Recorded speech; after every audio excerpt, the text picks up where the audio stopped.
અને હું વિસનગરની જનતાને થોડી માફી પણ માગું છું. આખું ઘર રિપેર કરવા કાઢ્યું હોય તો થોડી નાની મોટી તકલીફ પડે કે ના પડે? પડે કે ના પડે? રસોડું રિપેર થતું હોય, બેડરૂમ રિપેર થતો હોય, ડ્રોઈંગ રૂમ રિપેર થતો હોય, 2027 સુધી મિત્રો હું ખાતરી આપું છું, વિસનગર શહેર અને વિસનગર તાલુકો ઉત્તમમાં ઉત્તમ સુવિધાયુક્ત, નાની મોટી કોઈ પણ પ્રકારની મુશ્કેલી ના પડે. કદાચ વિકાસના કામો ગણાવવા બેસું તો ખૂબ મોટો સમય જાય એમ છે.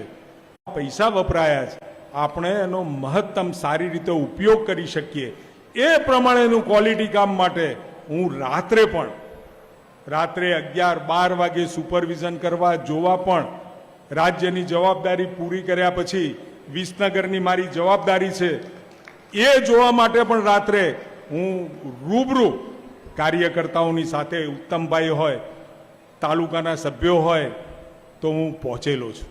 પહેલી જવાબદારી મારી વિસનગર પણ છે, રાજ્ય પણ છે, ઉત્તર ગુજરાત પણ છે અને મહેસાણા પણ છે.